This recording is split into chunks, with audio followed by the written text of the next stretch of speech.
Cultural diversity and sensitivity in special needs education. Good evening, everyone. Good evening, everyone. Whatever time you're coming across this topic.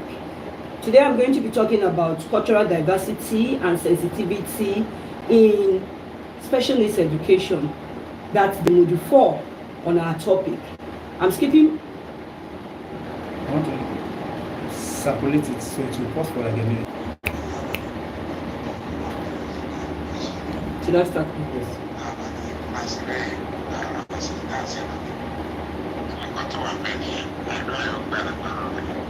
Yeah, welcome back. Now, this module focuses on the importance of cultural diversity and sensitivity in special needs education. We will explore the impact of diverse cultural backgrounds on special education and develop strategy for culturally responsive teaching. Now, we all know what culture is and the important part it plays in the decisions of people. Now, we are going to be bringing it down to the context of parents of special needs children. Early intervention strategies are one of the most important ways we can help children that have developmental delays or need in any area. However, because of some archaic cultural practices in our country, a lot of parents keep their children at home until things that are mild now become severe. Why do they do this? Number one, lack of information. Number two, cultural belief, cultural and religious belief. Number three, poverty. Number four, stigma and societal judgment. These are the reasons why people play cultural games with the life of children that have developmental delays. Now, what are the objectives of this topic? To understand the importance of cultural diversity and sensitivity in special needs education, that is one. What are the importance of cultural diversity?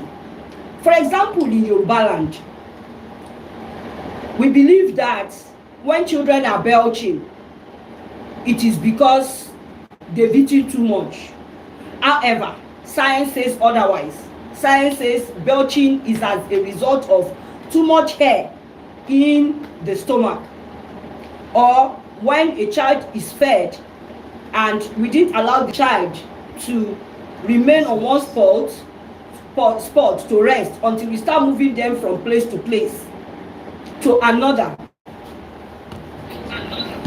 They go to another. They go with their eyes, especially their primary caregivers, mother, father, or extended family members like mother-in-law, grandparents. The way it is in Yoruba land and our culture, Igbos have different cultures like this when it comes to children. Hausas have their own culture, and like that in different regions of Nigeria. For example, in Hausa land, it is a taboo for a woman to want to give birth and start shouting. When an Hausa woman wants to give birth, they will look for a cloth, wrap the cloth and use it to stop their own mouth. The pregnant woman herself will put it in her own mouth. So every pain she's feeling, you won't hear her shout. That is the way they are trained. In Yoruba land, we are not trained like that. The only thing they tell us in Yoruba land, which my own mother told me, and that I believe that other mothers told their daughters, is that when you are in that condition, don't curse, don't swear, don't say swear words, don't curse, don't say things like, I will never do this thing again, oh, this is the last one I will do, oh, because your utterances can come to pass at such a critical time. So these are the cultural diversity and sensitivity we have in different areas that can have have a place, I have a role in special needs education. Number 2, remember I'm on learning objectives now. To recognize the impact of diverse cultural backgrounds on special needs education. What are the impacts of cultural backgrounds in special needs education? Now, there are this type of children, when they are giving birth to, they are in what we call anomial sac. They are in a sac. There's something like a sac that covers them. Medical people use their scissors. It is not culturally what our mothers advise for us to use to use palm oil. Something sharp just to tip the sac, the anomial sac. I'm going to send a picture of this thing I'm talking about, babies in this anomial sac. But in Yoruba land, what they say is just drop a bit of palm oil on it and the sac will open. It's not dead, but because when they remain in that sac, they call them okay.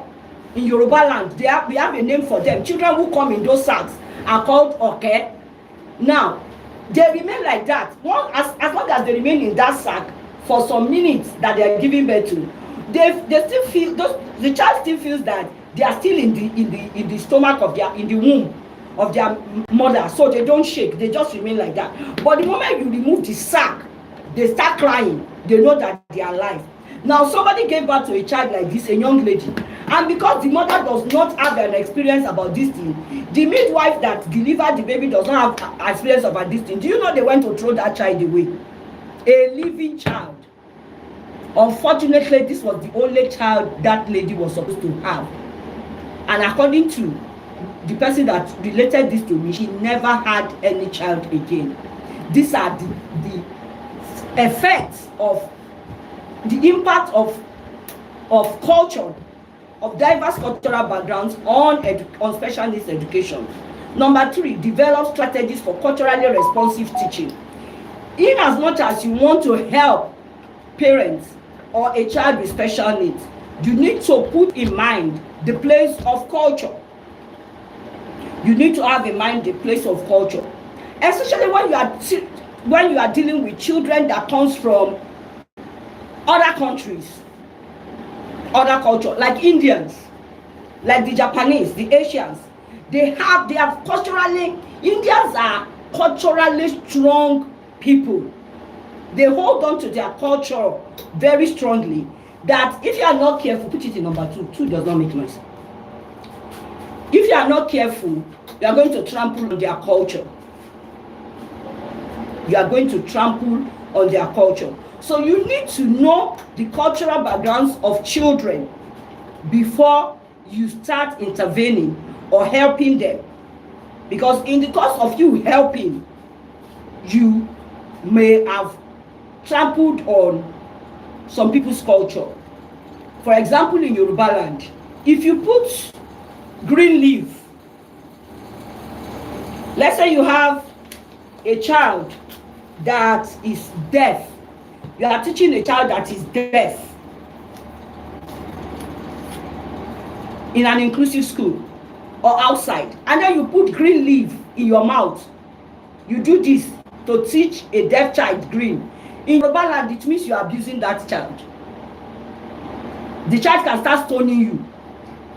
It's a taboo in Yoruba land that you put green leaf or anything green in your mouth when you are talking or you see a deaf person.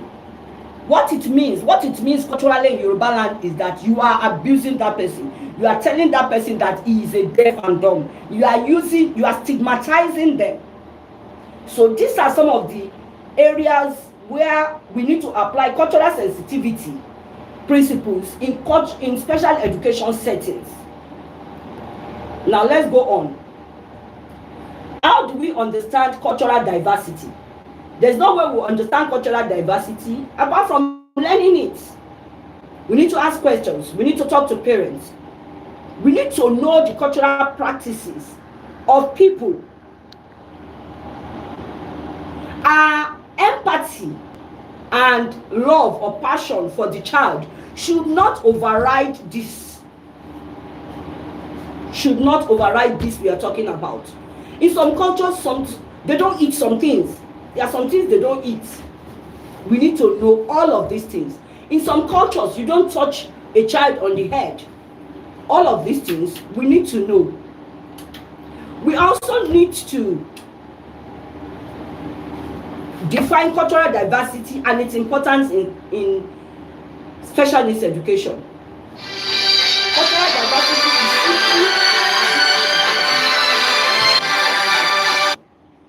we need to know cultural diversity. Just send the message to me. Send the message. Don't pick it, send the message.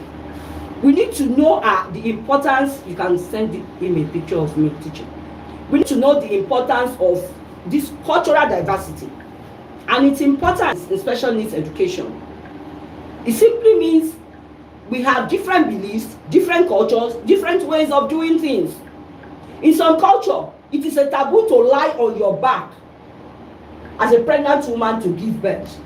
They don't lie on their back. Somewhere in eastern Nigeria or the Middle Belt, Delta, River State side, when they want to give birth, they kneel down. They kneel so the child can come down straight. So that the child can come down straight. They kneel. You understand? Now, exploring cultural differences and similarities. You need to know how to explore these cultural differences and what are the similarities. What are the similarities between the cultural belief of Igbos and Yorubas? What are the differences and what are the similarities? In our next class, we'll be looking at this. Now, understanding the impact of cultural background on individual experiences. What are the impact of cultural background? What impact is my cultural background having on me as a Yoruba woman that can make me resist some help you might want to give my child who falls under special needs? What are the impacts the cultural background has on the Igbo woman? What impact does the cultural background have on the Yoruba woman? What impact does the cultural background have on the Hausa woman? We need to know all of this.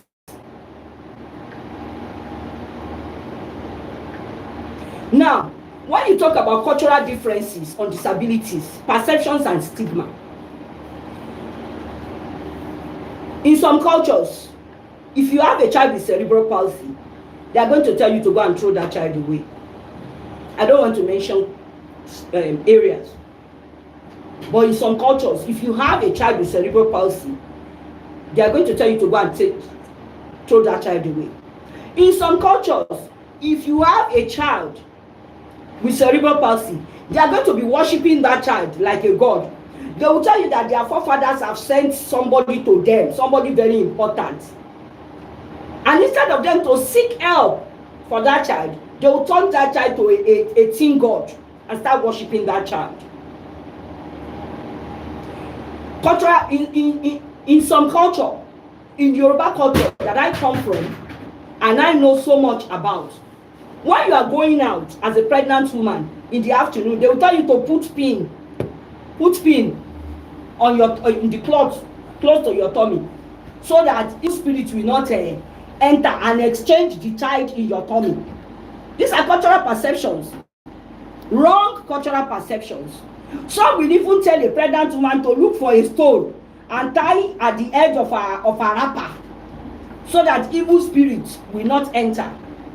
Some will tell a pregnant woman not to walk in the afternoon or any time after midnight, so that evil spirits will not exchange the child in your tummy.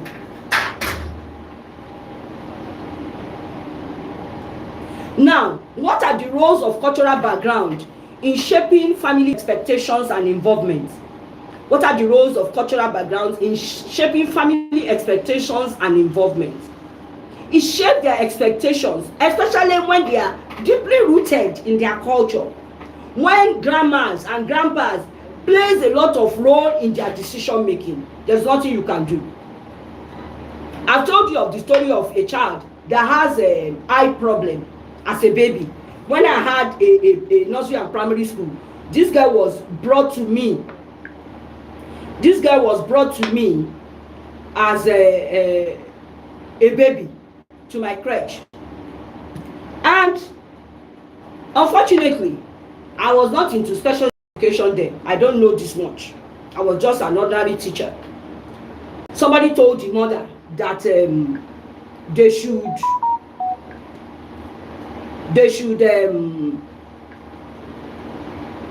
put snail water, the water that comes out of a snail, they should drop it in that bad eye. And that was how that particular eye, thank God they didn't drop it in both eyes. That was how that girl lost that particular eye. The parents that did this, they are educated though. The parents that did this thing, took this decision, they are educated. They are educated. I know them. They are graduates. Both husband and wife are graduates. But they still did this. That is the impact of culture. That is the role of cultural background in shaping family expectations and involvement and decisions. And when some families decide to go in this line, there is little or nothing you can do as a special check is, am I online? There's little or nothing you can do as a special needs teacher or therapist to help them. It's little or nothing you can do.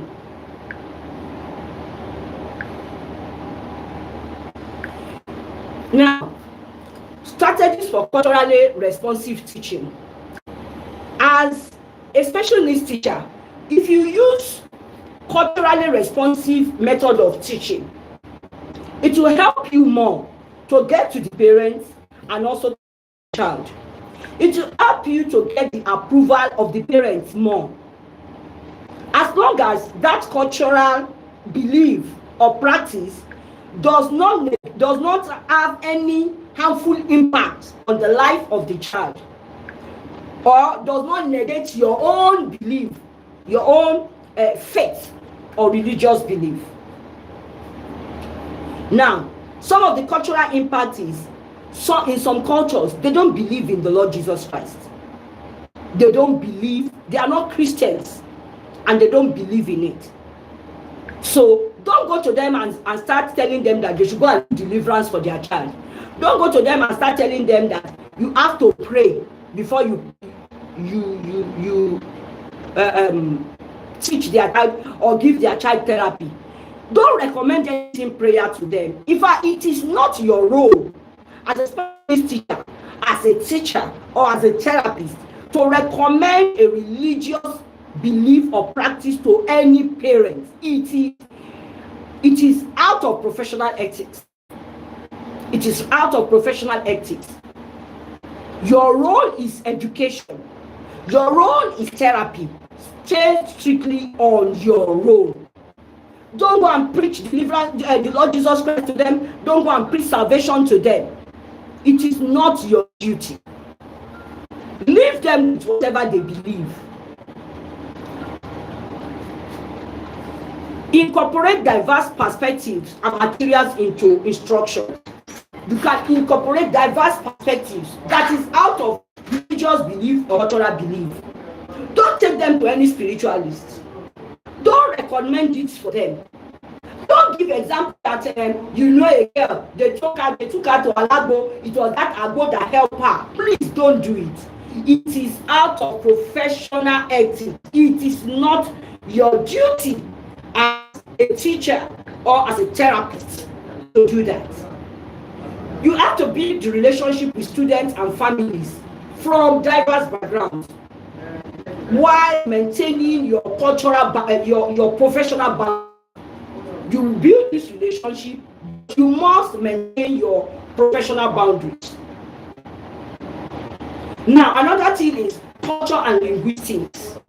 Culture and linguistics. Language. In assessment intervention, what role does culture and linguistics play in assessment and intervention? There is no law anywhere that says a child must speak English for you to know that that child is responding. Now, if the only language the child can speak is Yoruba, for example, and you are Yoruba, nothing stops you from teaching that child in Yoruba language. The first thing is you want the child to talk, not you want the child to speak English. Am I making sense here? We are talking about speech. We are not talking about language. Now, if the first speech the child makes is in his or her culture, there is nothing wrong about that. Let's say you want to say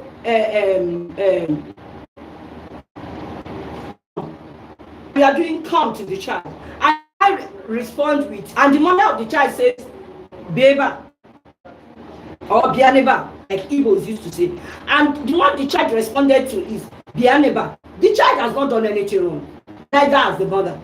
Please, in this situation, don't insist that the child must speak English. It is one step at a time. Your win is that this child opened his or her mouth, spoke, went. Speech before language. Speech before language. The goal is for the child to speak. The goal is not for the child to speak English. The goal is not for the child to speak Yoruba. As long as the word that come out from the mouth of the child is what anybody can comprehend and understand, there is progress. Every little progress in the life of a special needs child needs to be celebrated.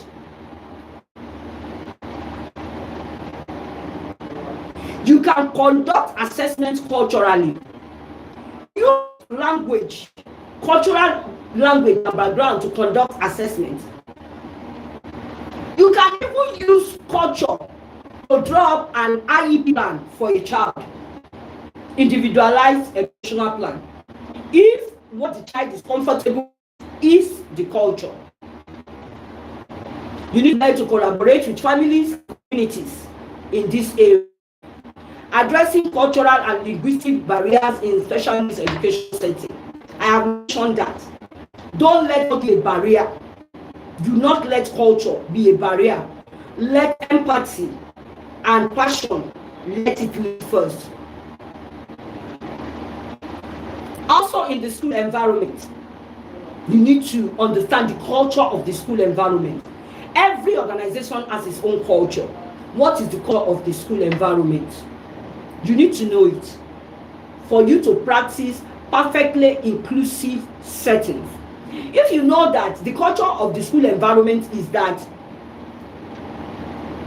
nobody should speak vernacular or any language outside of English, for example, and this child does not understand English, this child can only express himself or herself in Yoruba, separate the child from other children, where other children will not hear you using that language to teach the child, just for the purpose of intervention and therapy.